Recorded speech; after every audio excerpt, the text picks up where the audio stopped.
Okay, hi again, and now let us continue on discussing about different set operations. So what is left actually for us is what we call doon na lang ka ano, operation. First, let's discuss set difference, then later we'll discuss Cartesian product. So let's talk about first set difference. So unsa man ang set difference? So nakahuman naman tag discuss og union. We could also have, nakadiscuss na tag union. We could nakadiscuss na taog intersection. Nakadiscuss na dayon taog complement. Okay? So, na-discuss na bali ning kuan kaning part na. Union kay i-add lang nimo i-combine lang nimo ang mga members sa element sa set. Intersection pangitaon lang nimo kung unsa ang common.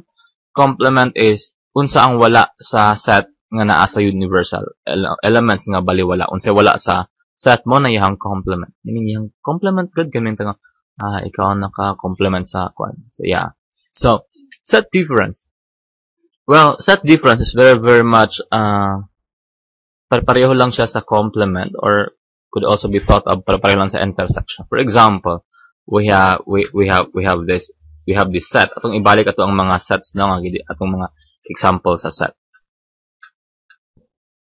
So let us rewrite the sets that itong ipanggamit na example na that. Set U is equal to, minimum na itong universal set, contains the element U, V, W, X, Y, Z, 1, 2, 3, 4, 5. Muna to ang set U, the universal set. Set A is defined to be this, no? Set that contains U, V, not W, but 3. So, U, V, and 3. Okay? And set B is defined to contain, set B, 1, 2, 3, 4. And set C is defined also to contain V, W, X. Okay? V, W, X. Now, let's try to have some operations with this using the magtaytay example sa kanang set difference. Ang pinaka symbol sa set difference kay sayon lang jud kaayo, no? Ang iyang meaning lang kay subtracton nimo sila ba? So, kanila lang symbol. For example, ga-subtract lang ka. But ang symbol kay ngani is like set A minus set B. Nga ang idea ba? So, unsa ko man na siya pagsulat? Well, the set difference of A in B is, yung na pagsulat, no? A. Then, instead of the minus sign, we put this symbol, kanang slash, yung patakilid, no? This is simply A minus B. Set the difference of set A and set B. Ang meaning lang ano niya is, unsa, kwaon lang bali ang naa sa A, minusan nimo sa kung unsay common niya sa B. Yung ana lang kadali. Di ba ang A kay, laglang A, kani siya no, UV3. Niyang B kay 1, 2, 3, 4. Ang buhaton lang nimo ani is, ang A, kuhaan nimo siya sa kung unsa ang common naapod sa niya sa B. In this case, UV3, unsa may common sa A ug sa B? In this case, unsa may naa sa bali, kuhaan nimo ang A sa unsay naa sa B. Nya, U, V3, 3 ra bali, no? Naa kay 3 sa A, napog kay 3 sa B. So, kwaon lang nimo na siya. So, the answer will be, simple as, UV. Yung ana lang kadali, no? UV. Dili kay, napog kay UV din, na kay negative 1, negative 2, negative 4, dili nga na. Bali, kwaon nimo, entirely, ang whole group sa B kay muhawa. Mura ba, og, ana, magingani, no? Namoy grupo. Yung tulo mo kabok members. Ikaw, U, di na kay kauban V, na kay kauban 3. Unya, si 3 di ay, member po dahil sa group B. Okay? Member po sa group B si 3. So, naa siya rin, no? Member po siya. Unya, ang group B karon kayo, manglarga na sila. No? Mag-ingana, no? Bale, what is A minus B? So, bale, ang mabili na lang sa group A is, U si V na lang kay si 3, member na sa group B, they will go matasag siguro Singapore to look for greener pasture or US, or maglaglag lang sila. So, yung nga ang idea sa A as a set difference. Let's try. How about B minus A? No? What is B minus A? Well, kung B minus A na ang istoryahan, well, si A ang muhawa, no? Si A ang muhawa. O saan na yung mabilin? So, in this case, 3 man ang common, di ba? Sa B o sa 3. So, paghawa ni A, well, that will be 1, 2, and 4 na lang bahali dayon ang ato ang answer. Okay? Kaya naman, nawala man si 3. 3, because 3 belongs also to A, and therefore, mawala man na sila, set A will go. Kaya nga na lang kadali. How about, what do you think? How about A minus A? No. Minus A. Set A minus set A. Kung saan kang mabilin? Well, ang mabilin siguro kay unsa? Set A. Muhawa si set A. Kinsa man mabilin nga mga elements. So, wala na yung mabilin. So, the answer will be an empty set. Okay? Or, ana ang symbol, no? It's still the same. Pareho lang na sila gimin. Empty set, ganipod empty set, naghap na, or null set. Null meaning, walay sulod. Okay? Wala na ang idea. So, simple lang ba dahil kaayo ang idea sa set difference. For example, how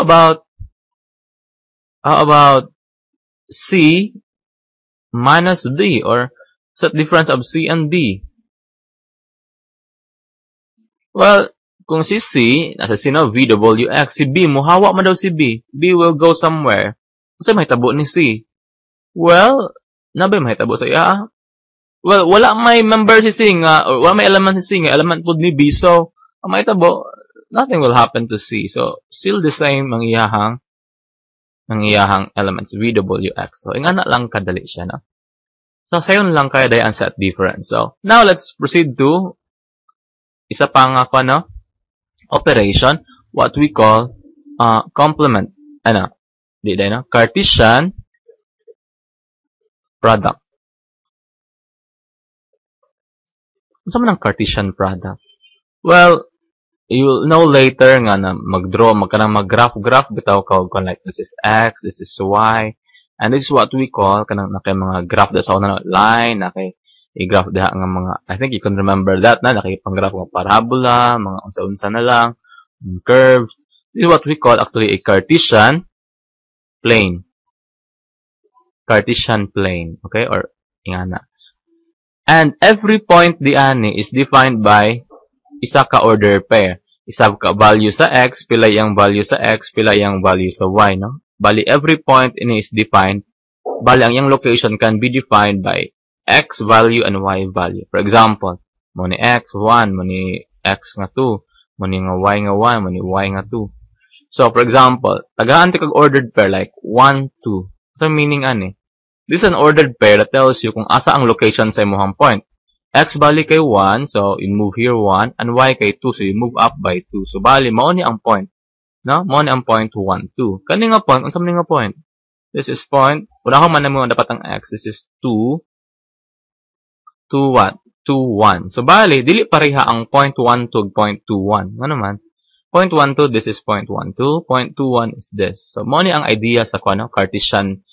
This is what we call Cartesian product or Cartesian coordinate. 1, 2, 2, 1. So, daan ni karon, ang kuan lang pod is, for example, we have, ang symbol din niya kay X, no? Or times. So, like, for example, A times B.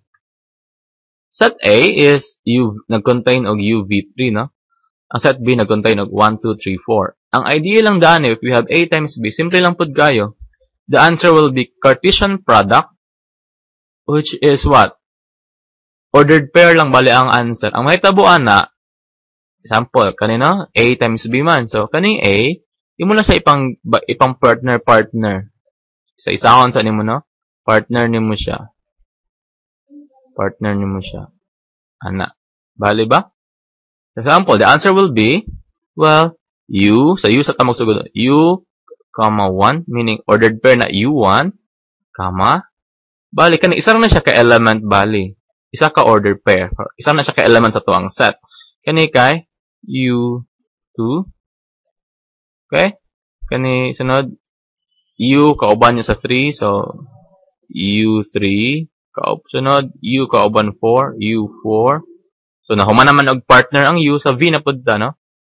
Element lang gyapon, no? Continue but we write it sa ubos kay di naman maigo, no? Sunod na pud V ka partner niya kay 1, so ana. Sunod kay V partner niya kay 2, Sunod kay V partner niya kay 3. Sunod kay V partner niya kay 4. So mo lang niyang idea no, imo lang siyang ipang distribute. Imo lang ang every element dire imong ipa-partner sa every element pod sa pika. So daghan balik kayog elements dayon. Sunod 3 partner sa 1. Sunod kay 3 partner sa 2. 3 partner sa 3. 3 partner sa 4. Dili baliktaron kay wrong na siya bali. Ingon ana ang idea no. Cartesian product A times B or the Cartesian product of set A and B is this. Bali mo ni ang answer. Okay? Kung baliktad pod, kung gusto ka og B times A, lahi na po dayon ang answer. Kung B times A na, unahon ni magsulat ang B. So kung B times A, paano ano? Kana partner sa U, kani partner sa V, kani partner sa 3. Okay? Ang mahitabo dayon karon will be, well, 1U, 1V, so 1U, kana sila partner, 1V, sunod, 1 partner sa 3, so that's 1, 3. Anak lang bali ang Cartesian product, no?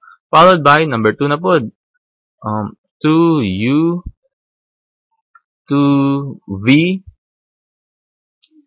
2, 3. Okay? Followed by, no? Dakan ba kayo tag-follow?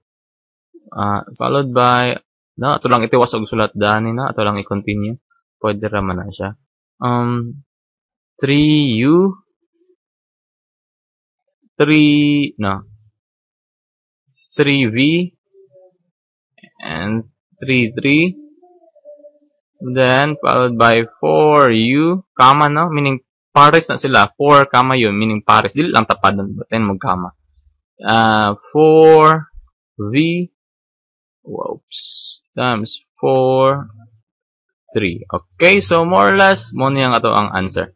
Take note, A times B is not equal to B times A. Nga naman, kaning U1 ug 1U, di na sila pareho. Hindi ba sila pareho?